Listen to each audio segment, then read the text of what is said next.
So yeah, we'll go ahead and get started. So what we're going to go over today are just the basics of search engine optimization. And I say the basics because I want you to notice the infographic I have here. And it says Google's 200 ranking factors.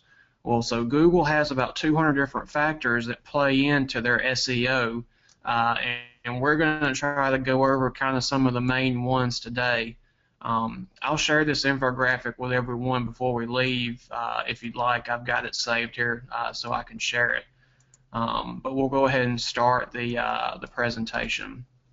So first off, what is SEO? Search engine optimization.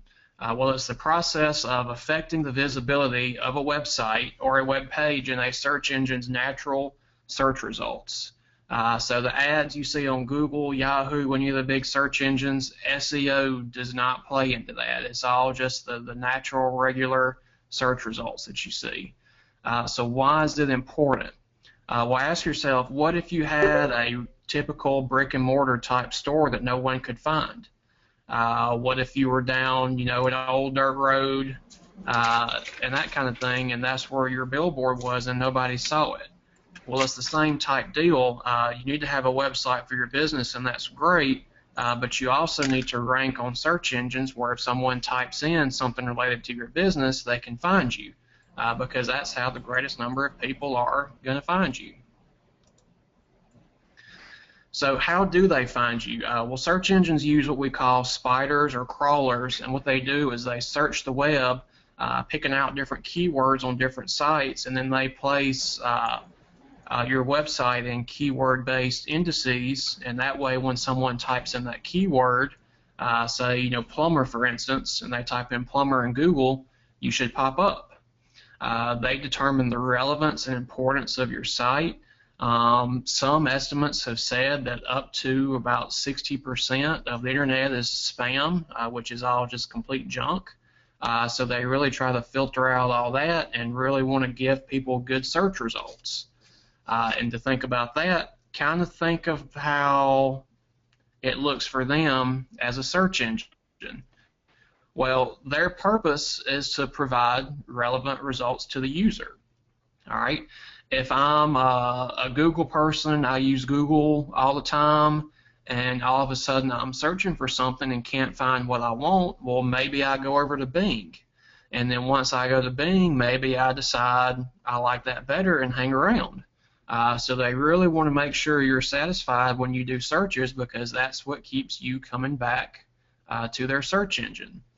So combined, Google, Yahoo, and Bing are by far the top 3 search engines. You can see they make up about 95% of U.S. search traffic, with Google being the top one out of the 3 for now. So a few points to remember on your website. Number 1, offer quality content. You need to have quality content for the people that come to your site. Number 1, if someone comes to your site, looks at your home page, immediately hits the back button and doesn't hang around, that's what we call a bounce. Every website has a bounce rate. If you have a high bounce rate, what that tells the search engines like Google is that the information on your site is not particularly useful. So that's going to hurt your ranking. It needs to be clear, concise, what you're trying to say. It needs to be easy to read, easy to see. Build your site for human users. One of the big things we're going to talk about today are keywords. They're one of the vital aspects of your SEO. But just because the keywords are important, we don't want you to do what's called keyword stuffing. If you just try to stuff those keywords in there several times, and it doesn't really make sense to a human user, number 1, that's going to lead to that higher bounce rate we talked about, because they're going to have a hard time understanding what you're wanting to say. And number 2, the crawler is going to pick up on that, and they'll lower your rank. You do want to make navigation easy. If someone comes to your site looking for a certain thing, they don't want to have to spend a lot of time navigating it. They want to go and find what they want to real quick. Whether they're wanting to buy something from you or just find your phone number, it needs to be just a couple of clicks where they can find it very, very easily. And the same goes for that crawler that goes and crawls your page. You don't want that crawler searching and searching and searching and not being able to find what it is it's looking for. You also want to keep your content fresh. The crawlers crawl your page fairly regularly. So you want to have fresh stuff up whenever they go through. You don't want to put your website up and not change the information on there for a year or two. One of the ways you can do that is through a blog. If you have a blog on your site and update it, once a week or so, that just keeps your content fresh. Another thing you want to look out for is you don't want to say the same thing over and over and over. If you have a certain page for contact information, put your contact information there, or your directions. You don't have to have that on every single page on your site. When it sees a lot of repeat content, it picks that up as being spam, and they could potentially lower your ranking.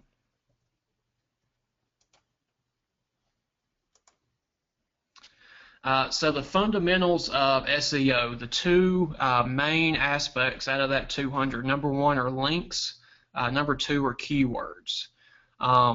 The big deal with links is when someone links to your site, that's pretty much an endorsement of your site in the eyes of a search engine, because you wouldn't want to link to a site that was spammy or inappropriate or anything like that. So by linking, that shows relevance. So the more popular the site, the more valuable the link is back to your site. If Amazon.com is a big website, if it links to you, it's going to be a lot more valuable to you than if BobThePlumber.com links to you. Also, the fewer links that site has, and if you have a link, the greater the importance of that link to you, because it shows that that site is very picky about who they link to. So, for instance, if you get in the news and then you have your local TV station come and do a story on you, see if they'll put a link to your website in there. That'll greatly help out your SEO.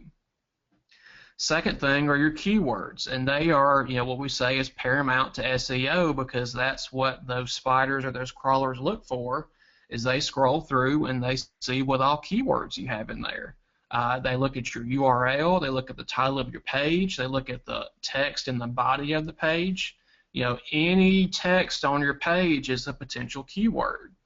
And you do want to make sure you have those keywords in there, but you want to have them in there naturally. You don't want to do the keyword stuffing we talked about. Having those keywords in there naturally, and then also the higher up on the page they are, the more valuable they are to you. So you specifically want to make sure the title of your business is in that title, and also in the URL or the web address of your site. Another thing to think about are your what we call long tail keywords. And I'll give you an example of that.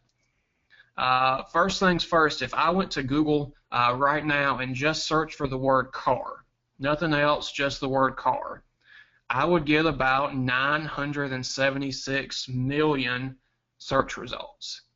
So that's my competition that I'm trying to deal with, are 976 million other websites that talk about the word car.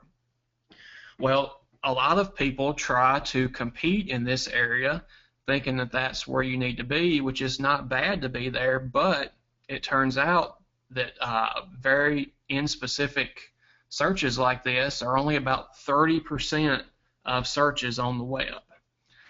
What we call a long tail keyword would be something like 2014 Nissan Titan SL 4x4. All right, that gets you down to about 6.4 million search results, which is still a lot, granted, but it's a lot less than almost a billion. This turns out to be about 70% of web searches are these what we call long tail keywords, these very specific searches. Another thing to think about is, based on this example, let's just say you are a car salesman and you're trying to sell your car through the internet. Well, if someone types in the word car, are they more likely to be ready to buy, or are they more likely to be ready to buy if they type in 2014 Nissan Titan? If I go type in car, I could be wanting to know, information about my own car or certain things not necessarily related to buying, but someone is much further along in the buying process if they're doing very specific searches like what we're looking at here.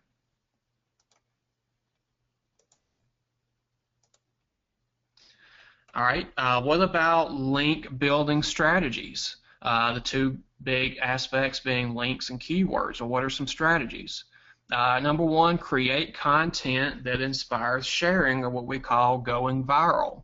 Anytime we talk about something going viral or the virality of something, that's just creating content that is interesting or funny or important enough that you get your customers to share it for you. A good example of this is if you go to YouTube later on and search for "will it blend?" What happens is it's a blender maker, and they just went and blended just completely random things like an iPhone or a CD player or something like that, just to show how powerful of a blender he had, and he posted them to YouTube and got millions and millions and millions of views. All right.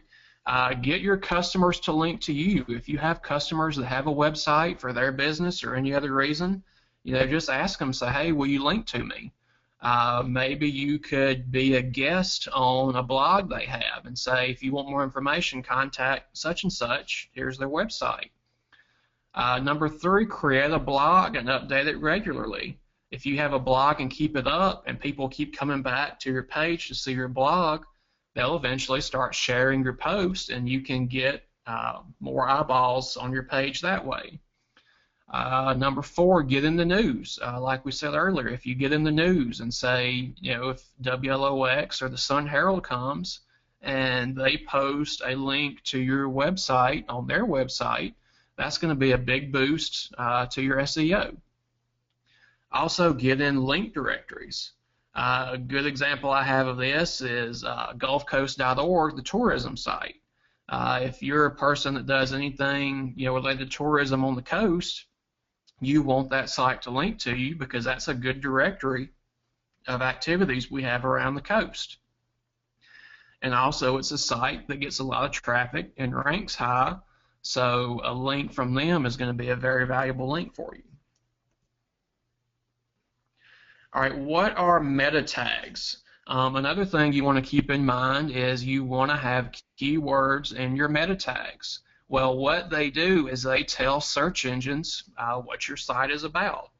They generally include three different things. Number one is your title, which is just the title of your web page.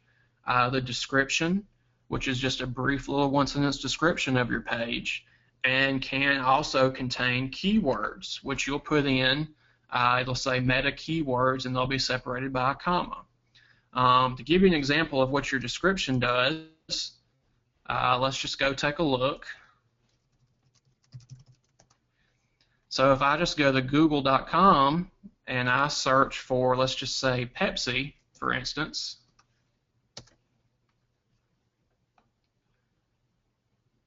all right. So you see right here at PepsiCo.com, and it says official site for PepsiCo, etc. That's their description. So that's where that's going to show up in search engines when you fill out that description. All right, this is not a silver bullet for SEO. You do need to have your meta tags with all the nice keywords in there, but that's not your complete SEO. You can't just do that and forget about everything else. All right, what about social media's impact on SEO? Google and then the others change their rules for SEO typically about once a year, and what we've seen is that over the past couple of years, social media's impact on SEO has gotten greater and greater and greater, and will probably continue to get greater as it's more integrated into our lives. So what you'll see is if someone likes something on your Facebook page, if you get a +1 on Google+, if someone retweets your tweet, That shows relevance to the search engines, and that can help you improve your rank. So by having an active presence on the major social media platforms, you can help your rank through that. All right. Through social media, they can also offer links to your page. What we call social signals are those +1s, the likes and retweets we talked about. You can also direct a lot of traffic to your page through your social media platform. A lot of times somebody may not go directly to your website, but most of us that use social media use it fairly regularly, and if we run across something that interests us in our news feed, we might click on it and get to your website that way. So it's a great way to get folks in that may not have necessarily just went right to your page. All right, what about page content? Any of your page content, we want your most important to be in HTML format. When those spiders or crawlers search through your page, what they're looking for is HTML. Flash, Java, images, and any kind of files you have uploaded generally have very low value for search engines. So what you want to do is, for instance, if you have a picture, you need to add what we call alt text, or for links you want to add anchor text, and that's going to look similar to this in your HTML, and that's going to show the search engine pretty much what you're talking about. So you have your link here, and then you have your anchor text, and that's what the search engine reads and says, oh, okay, that's what that's talking about. So it's just kind of a way to point out what you're talking about to the search engine. All right, what about URL structure? When you structure URLs, you kind of have a couple options. You could have something like we have on the top, or something like we have on the bottom.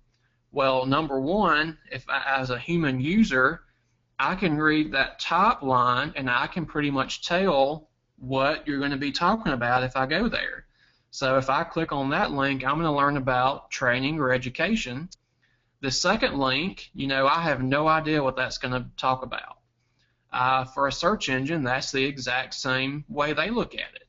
So these words, education and training, end up being keywords for your SEO, whereas this bunch of numbers just kind of looks, like nothing to a search engine. Anytime you have multiple words, you want to have that hyphen in there. That tells the search engine, hey, these are multiple words, and separate them, since you can't have spaces in URL structure.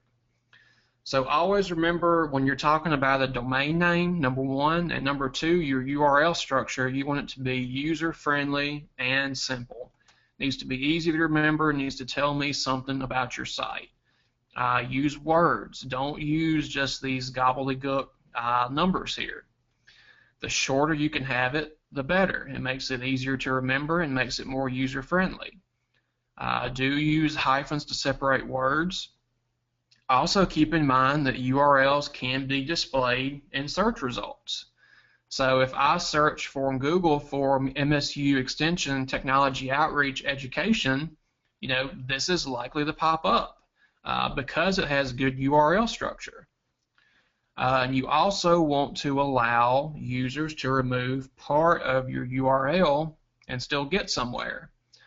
So, for instance, if I was techoutreach.com and I had /education/Facebook, for instance, and I could go and remove Facebook and go to a page that had all my different education trainings there, somebody could remove part of that. Or worst case, you want them to get to a useful 404 page.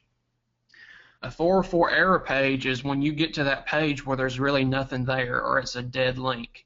And what this does is it just allows you to get back easily to your home page or any other page you want to link them to. This is the 404 page for Dropbox, if you're on Dropbox.com. So when I get here, it tells me, well, I clicked on something that doesn't exist anymore. I have a click link right back to the home page of Dropbox.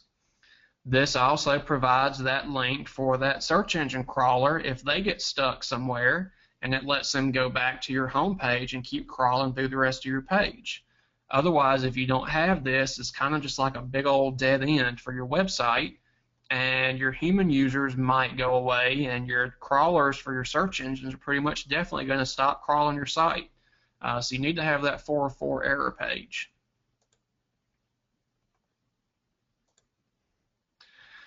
Also, add a sitemap.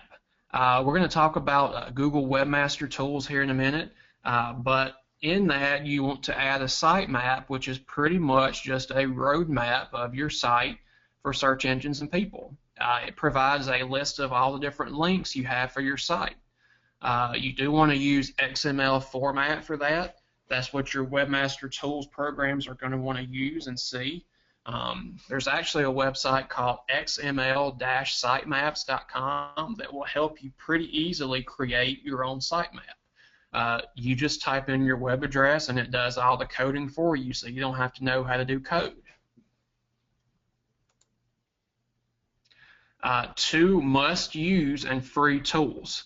A couple reasons you want to make sure you use these. Number one, they give you a lot of valuable information about how many people look at your page, where they came from, what search engine keywords they typed in to find you, what language they speak, all that kind of good stuff.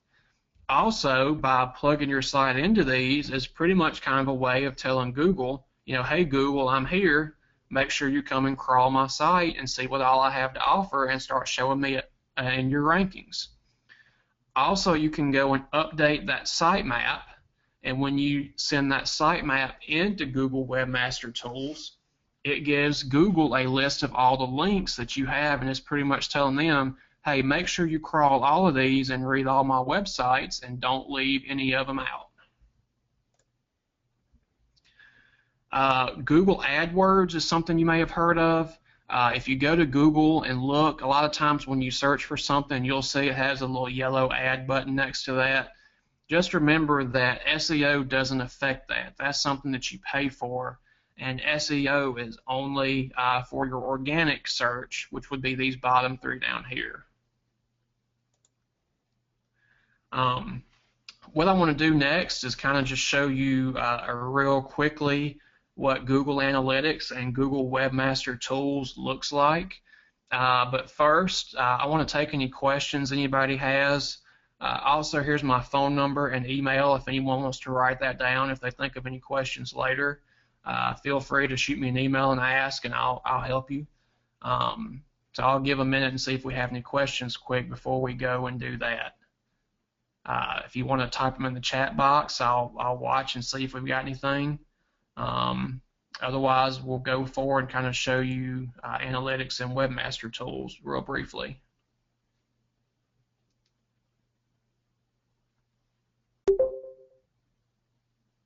All right, I heard a beep.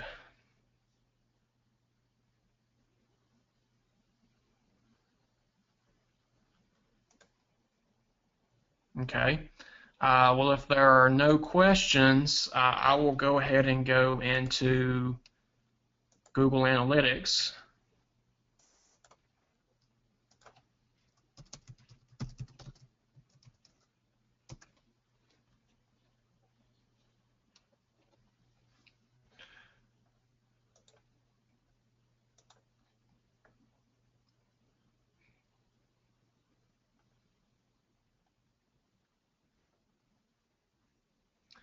So what you do is you type in google.com/analytics. You're going to come here. You're going to click where it says All Website Data. And it's going to take you in. It's going to show you a little graph like this, which are all the different sessions you've had per day, just showing you how many folks looked at your site per day, the number of sessions, the number of individual users which looked at your page, the number of pages they looked at, the average amount of pages per session, the average amount of time they spend on your website, your bounce rate, which remember we talked about the number of people that come and look at the first page and go back. This is a very high bounce rate, but this is just a site for a neighborhood, so that's okay. and the percentage of new sessions you have. I can scroll down. I can look at languages, countries, cities, the browser people use, the operating system, their service provider, and even so much more. You can go through, like I said, and see what people have typed into Google to find you. There's just so much data here, and Google gives it to you for free. There's really no reason not to take advantage of it. All right. The second one being Webmaster Tools. All right. I can go in there and look at that. I can just click on my site I want to look at. So it shows me a few things. Number one, your current status, what we've called crawl errors. So I have 3 green check marks right there. That shows me I'm good in all these 3 areas. I have URL errors here, so I see here I have 1 not found URL error, so that shows me there's something I need to check later on. Number 2, my search queries. I can click on that. It gives me very important information. All right, this is what the person typed into Google, and by impression, that means that it popped up on their search results, the number of clicks I got from that query, and our click-through rate. Out of the 40 people that clicked and saw it, 8 clicked. That gives me a click-through rate of 20%. The average position on Google was 2.9. So that's a high position on Google for that search. I see here this third one, my position is 1. So that's very good. 9 impressions, 2 clicks, 22% click-through rate. And it gives you a nice little graph right here showing you all that. I can go back to my site dashboard, and here are my sitemaps. So I've uploaded a sitemap. I've sent in 16 URLs, 15 of which were indexed by Google. So I would need to look and see while I'm missing one. It also shows I have 6 warnings. So anytime you have something that's not quite right on your site, Google Webmaster Tools will show you. And I see here my sitemap is what's giving me the warnings, and I know that's something I need to go look at and check out to make sure I'm ranking as high as I possibly can. Does anybody have any questions on those? Anybody heard anything from anybody that does their website that they're not sure about, that they want to ask about, or anything? I'll go ahead and unmute everyone,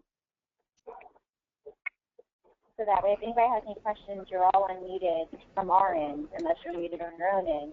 Please feel free to ask any questions.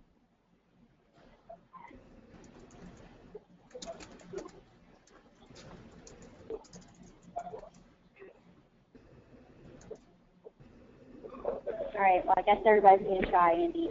I guess so. We'll go ahead and make sure that everyone, do you have anything else to go over? I'm sorry. No, that's what I have to go over unless there's more questions. Okay, well, what we'll do is, as I mentioned before, this webinar is being recorded. So when I send the follow-up to everyone who registered and attended the webinar, I'll make sure to include your contact information. So if anybody has any questions, they can feel free to contact you directly. All right, and I'll just put my information back up there if anybody wants to write that down. All right, perfect. Well, thank you so much, Andy, for your time.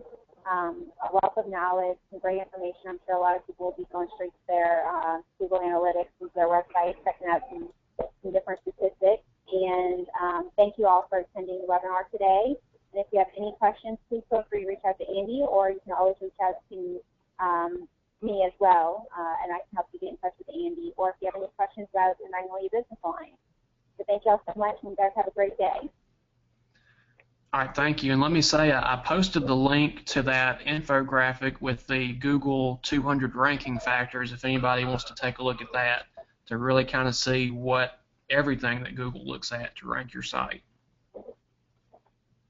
Perfect. Thank you so much, Andy. Thank you. Y'all have a great one. You too. Bye-bye.